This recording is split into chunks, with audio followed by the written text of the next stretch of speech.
ಈಗಾಗಲೇ ಜನ ಏನ್ ಹೇಳ್ತಾರೆ ಅಂದ್ರೆ ಅವ್ರಿಗೆ ಯಾವ ಲೀಡರ್ ಬೇಕಾಗಿಲ್ಲ, ಯಾವ ಮುಖಂಡರು ಯುವಕರು ಯಾವ ಮುಖಂಡರು ಬೇಕಾಗಿಲ್ಲ. ಏನ್ ದುಡ್ಡು ಹಂಚಿದ್ರೆ ಓಟ್ ಹಾಕ್ತಾರೆ, ನಾವ್ MLA ಆಗ್ತೀವಿ, ಯಾರು ಬೇಕಾಗಿಲ್ಲ ಅನ್ನೋ ರೀತಿಯಲ್ಲಿ ಮಾತಾಡ್ತಾ ಇದ್ದಾರೆ. ವಯಸ್ಸಿನಲ್ಲಿ ನನಗಿಂತ 4 ವರ್ಷ ಚಿಕ್ಕವರೇ, ವಯಸ್ಸಿನಲ್ಲಿ ಚಿಕ್ಕವರಾದ್ರೂ ಕೂಡ ಸ್ಥಾನಮಾನದಲ್ಲಿ ದೊಡ್ಡವರಿದ್ದಾರೆ. ನಮ್ಮಂತವ್ರನ್ನೆಲ್ಲ ಈ ತೊಂದರೆ ಕೊಟ್ಟು, ನೋವು ಕೊಟ್ಟು, ನಮ್ಮ ಕುಟುಂಬಕ್ಕೆ ತೊಂದರೆ ಕೊಟ್ಟು ಕಣ್ಣಲ್ಲಿ ನೀರ್ ಹಾಕ್ಸೋ ಬದಲು ಅವ್ರು ದಯವಿಟ್ಟು ಈ ತರ ಕೆಲಸಗಳು ಬಿಟ್ಟುಬಿಟ್ಟು ಒಂದು ಹಂತವಾಗಿ ಒಬ್ಬ ಶಾಸಕರಾಗಿ ಜವಾಬ್ದಾರಿ ಹತ್ಕೊಂಡು ದೊಡ್ಡಬಳ್ಳಾಪುರ ತಾಲೂಕಿಗೆ ಅಭಿವೃದ್ಧಿನ ಮಾಡ್ಕೊಂಡು ಒಳ್ಳೆ ರೀತಿಯಲ್ಲಿ ಬೆಳೆಯಬೇಕು. ಈಗ ವೈಯಕ್ತಿಕವಾಗಿ ನಮ್ಮನ್ನ ಕುಗ್ಗಿಸಿದ್ರೆ ಅವರೇ ರಾಜಕೀಯದಲ್ಲಿ ಹಿಂದೆ ಸರಿತಾರೆ ಅನ್ನೋ ಒಂದು ಕೆಲವು ಮನೋಭಾವನೆ ಇರ್ತಾರೆ.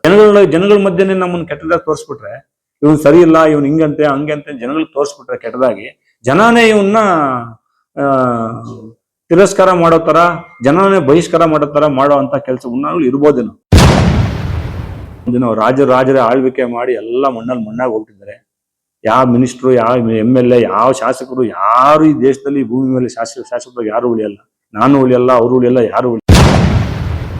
ಈಗ ನಾನು ಪಕ್ಷಕ್ಕೆ ಸಂಬಂಧಪಟ್ಟಂಗೆ ನನ್ನ ಬಗ್ಗೆ ಏನಾದ್ರು ಅವರು ದುರ್ವರ್ತನೆ ತೋರಿಸಿದ್ರೆ ನಾನು ಅವ್ರ ಬಗ್ಗೆ ನಾನೊಬ್ಬ ಜಿಲ್ಲಾ ಕಾರ್ಯದರ್ಶಿಗೆ ಯಾರು ಏನ್ ಮಾಡ್ಬೇಕು ಅದನ್ನು ಬರವಣಿಗೆ ಮುಖಾಂತರ ಕೊಡ್ತಿದ್ದೆ. ಇದು ಪಕ್ಷಕ್ಕೆ ಸಂಬಂಧಪಟ್ಟಿದ್ದಲ್ಲ, ಇದು ವೈಯಕ್ತಿಕ ವಿಚಾರಕ್ಕೆ ಸಂಬಂಧಪಟ್ಟಿದ್ದು, ನನ್ನ ವ್ಯವಹಾರಕ್ಕೆ ಸಂಬಂಧಪಟ್ಟಿದ್ದು, ನನ್ನ ಜೀವನಕ್ಕೆ ಸಂಬಂಧಪಟ್ಟಿದ್ದು.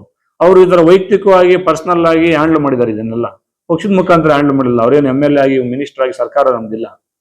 ಈ ತರ ಹ್ಯಾಂಡಲ್ ಮಾಡಿ, ಪರ್ಸನಲ್ ಆಗಿ ಹ್ಯಾಂಡಲ್ ಮಾಡಿ ಪೊಲೀಸವ್ರಿಗೆ ಫೋನ್ ಮಾಡಿದ್ದೆ ತಪ್ಪ. ಅವರು ಪೊಲೀಸವ್ರಿಗೆ ಫೋನ್ ಮಾಡಿ ನಮ್ಮಂತವ್ರ ಮೇಲೆ ಏನು ಕೇಸ್ ಮಾಡಿಸ್ಬೇಕು? ಅವರು ಕೇಳಿದ್ರೆ ಕೂತ್ಕೊಂಡು ನಾವು ಬಗೆಹರಿಸ್ಕೊಳ್ರಿ ಅಂತ ಏನಕ್ಕೆ ಕೇಳ್ಬೇಕು? ಅವರು ಬಗೆಹರಿಸ್ಕೊಳ್ರಿ, ಇಲ್ಲ ವಕೀಲರಿದ್ದ ನೀವು ಬಗೆಹರಿಸ್ಕೊಳ್ಳಿ ಕೋರ್ಟಲ್ಲಿ ಹೋಗಿ ಅಂದ್ರೆ ಏನಕ್ಕೆ ಮಾತಾಡ್ಬೇಕು?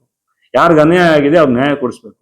ಅದು ನಾನಾಗಿರ್ಬೋದು, XYZ ಯಾರೇ ಆಗಿರ್ಬೋದು, ಯಾರಿಗೆ ಅನ್ಯಾಯ ಆಗಿರ್ಲಿ ಅವ್ರಿಗೆ ನ್ಯಾಯ ಕೊಡಿಸ್ಲಿ. ಅದು ಅವ್ರ ಧರ್ಮ. ಜನಪ್ರತಿನಿಧಿಗಳಾಗಿರೋಂತ ಮಾಡೋಂಥ ಕೆಲಸ ಅದು. ಜನ ಅದಕ್ಕೆ ಅವ್ರಿಗೆ ಆಶೀರ್ವಾದ ಮಾಡಿದ್ರು. ಶಾಸಕರಿಗೆ ಏನ್ ಹೇಳಕ್ಕಾಗುತ್ತೆ? ಅವರೆಲ್ಲ ಸ್ಥಾನಮಾನ, ವಯಸ್ಸಿನಲ್ಲಿ ನನಗಿಂತ 4 ವರ್ಷ ಚಿಕ್ಕವರೇ, ವಯಸ್ಸಿನಲ್ಲಿ ಚಿಕ್ಕವರಾದ್ರೂ ಕೂಡ ಸ್ಥಾನಮಾನದಲ್ಲಿ ದೊಡ್ಡವರಿದ್ದಾರೆ. ಅವ್ರ ಬಗ್ಗೆ ನಂಗೆ ಬಹಳ ಗೌರವ ಇತ್ತು, ಗೌರವ ಇದೆ ಇವತ್ತು ಕೂಡ. ಆದ್ರೆ ಕೆಲವು ವಿಚಾರ ನಾವು ತಿದ್ದುಪಡಿ ಮಾಡ್ಕೊಂಡು ತಿದ್ದಿಸ್ಕೊಂಡು ಎಲ್ರೂ ಸಮಾನವಾಗಿ ತಗೊಂಡು ಎಲ್ರಿಗೂ ಸಾಮಾಜಿಕ ನ್ಯಾಯ ನೋಡ್ಬೇಕು. ಅವರು ಸಾಮಾಜಿಕ ನ್ಯಾಯ ನೋಡ್ಕೊಂಡು ಎಲ್ರಿಗೂ ಸಮಾನವಾಗಿ ನ್ಯಾಯ ಕೊಡಿಸ್ಕೊಂಡು ಹೋದ್ರೆ ಒಳ್ಳೇದಾಗುತ್ತೆ. ಈಗಾಗಲೇ ಜನ ಏನ್ ಹೇಳ್ತಾರೆ ಅಂದ್ರೆ ಅವ್ರಿಗೆ ಯಾವ ಲೀಡರ್ ಬೇಕಾಗಿಲ್ಲ, ಯಾವ ಮುಖಂಡರು ಯುವಕರು ಯಾವ ಮುಖಂಡರು ಬೇಕಾಗಿಲ್ಲ. ಏನ್ ದುಡ್ಡು ಹಂಚಿದ್ರೆ ಓಟ್ ಹಾಕ್ತಾರೆ, ನಾವು MLA ಆಗ್ತೀವಿ, ಯಾರು ಬೇಕಾಗಿಲ್ಲ ಅನ್ನೋ ರೀತಿಯಲ್ಲಿ ಮಾತಾಡ್ತಾ ಇದ್ದಾರೆ. ಅದನ್ನ ಗಮನದಲ್ಲಿ ಇಟ್ಕೊಂಡು ಒಳ್ಳೆ ರೀತಿಯಲ್ಲಿ, ಒಳ್ಳೆ ಬೆಳವಣಿಗೆ ರೀತಿಯಲ್ಲಿ ಮಾಡ್ಕೊಂಡು ಹೋಗಿ. ಯಾವತ್ತೂ ಶಾಶ್ವತ ಅಲ್ಲ. ಎಲ್ಲ ಒಂದಿನ ರಾಜರೇ ಆಳ್ವಿಕೆ ಮಾಡಿ ಎಲ್ಲ ಮಣ್ಣಾಗಿ ಹೋಗ್ತಿದ್ದಾರೆ. ಯಾವ ಮಿನಿಸ್ಟ್ರು, ಯಾವ MLA, ಯಾವ ಶಾಸಕರು ಯಾರು ಈ ದೇಶದಲ್ಲಿ ಭೂಮಿ ಮೇಲೆ ಶಾಶ್ವತವಾಗಿ ಯಾರು ಉಳಿಯಲ್ಲ. ನಾನು ಉಳಿಯಲ್ಲ, ಅವರು ಉಳಿಯಲ್ಲ, ಯಾರು ಉಳಿಯಲ್ಲ. ಏನಕ್ಕೆ? ಶಾಶ್ವತ ಇಲ್ಲ ಜೀವನದಲ್ಲಿ ಈ ತರ ನಮ್ಗೆ ತೊಂದರೆ ಕೊಟ್ಟು ಹೋಗೋದು. ಅವ್ರ ಮನಸ್ಸಿಗೆ ಅವ್ರನ್ನ ಪ್ರಶ್ನೆ ಮಾಡ್ಕೊಳ್ಳಿ. ಪ್ರತಾಪ್ ವಿಚಾರದಲ್ಲಿ ನಾನು ಅವ್ರು ತೊಂದರೆ ಕೊಟ್ಟಿದ್ದೀನೋ ಇಲ್ವೋ ಅಂತ ಅವ್ರ ಮನ್ಸಿಗೆ ಅವ್ರು ಪ್ರಶ್ನೆ ಮಾಡ್ತಾರೆ. ನನ್ನ ಹತ್ರ ಖುದ್ದಾಗಿ ಹೇಳಿದ್ಮೇಲೆ ನಾನು ನಿಮ್ ಮುಂದೆ ಬಂದಿದ್ದೀನಿ ಹೊರತು ಯಾರೋ ಥರ್ಡ್ ಪಾರ್ಟೀಸ್ ಹೇಳಿ, ಯಾರೋ ಜನಗಳು ಹೇಳಿದ್ರು, ಲೀಡ್ ಹೇಳಿದ್ರು, ಜೊತೆಗಿರೋ ಹೇಳಿದ್ರು ಅಂತ ಹೇಳಿ ಬಂದಿಲ್ಲ. ಅವ್ರ ಜೊತೆಗಿರೋರು ಕೇಳ್ತಿದ್ರು, ನನ್ನ ಮುಂದೆನೆ ಫೋನ್ ಮಾಡಿದ್ರು, ಹಿಂಗೆ ಆಯ್ತು, ಹಿಂಗೆ ಸೆಟ್ಲ್ ಮಾಡ್ಸೋಣ ಅಂತ ಹೇಳಿದ್ರು.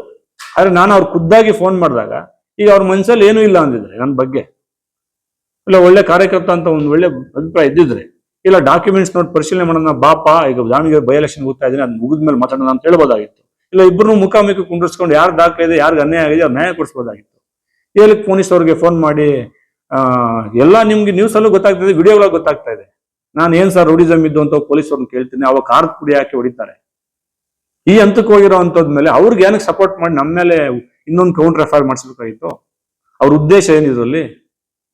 ಕಾನೂನು ಹೋರಾಟ ಮಾಡದೆ ಒಬ್ಬ ವಕೀಲನಾಗಿ, ಒಬ್ಬ ಸಾಮಾಜಿಕ ನ್ಯಾಯಕ್ಕಾಗಿ ಹೋರಾಟ, ನಾನು ಮುಂಚೆಯಿಂದ ಹೋರಾಟ ಮಾಡ್ಕೊಂಡ್ ಬಂದಾನೆ. ಇವತ್ತವರೆಗೂ ನಮ್ಗೇನು ಹಿಂದೆ ಮುಂದೆ ಯಾರು ಇಲ್ಲ. ಸಾಮಾಜಿಕವಾಗಿ ಹೋರಾಟ ಮಾಡ್ಕೊಂಡ್ ಬದುಕಿರೋರು ನಾವು, ಕಷ್ಟ ಬಿದ್ದು ಬದುಕಿರೋ, 1 ರೂಪಾಯಿ ಕಷ್ಟ ದುಡಿದು ಬದುಕಿರೋರು ನಾವು. ಸಾಮಾಜಿಕವಾಗಿ ನಾವು ಅವ್ರಿಗೆ ವಿರುದ್ಧವಾಗಂತೂ ಹೊರಡಲ್ಲ, ಪಕ್ಷಕ್ಕೋಸ್ಕರ ದುಡಿತೀವಿ. BJP ಪಕ್ಷಕ್ಕೋಸ್ಕರ ನಾವು ಪಕ್ಷ ಕಟ್ಟಿ ತೂಗಿರೋ ಹೋಗ್ಲಿಕ್ಕೆ ಸಂಬಂಧಪಟ್ಟಂಗೆ ನನ್ನ ಪಕ್ಷ ಏನೇ ಜವಾಬ್ದಾರಿ ಕೊಟ್ಟರು ಅದನ್ನ ಇವತ್ತವರೆಗೂ ನಿಭಾಯಿಸ್ಕೊಂಡ್ ಬಂದಿದ್ದೀನಿ ನನ್ನ ಕೈಲಾದಷ್ಟು. ಮುಂದೆನೂ ನಾನು ಪಕ್ಷದ ಜವಾಬ್ದಾರಿಯುತ ಕಾರ್ಯಕರ್ತನಾಗಿ ಏನ್ ಮಾಡ್ಬೇಕು ಆ ಕೆಲಸವನ್ನ ಮಾಡ್ತೀನಿ.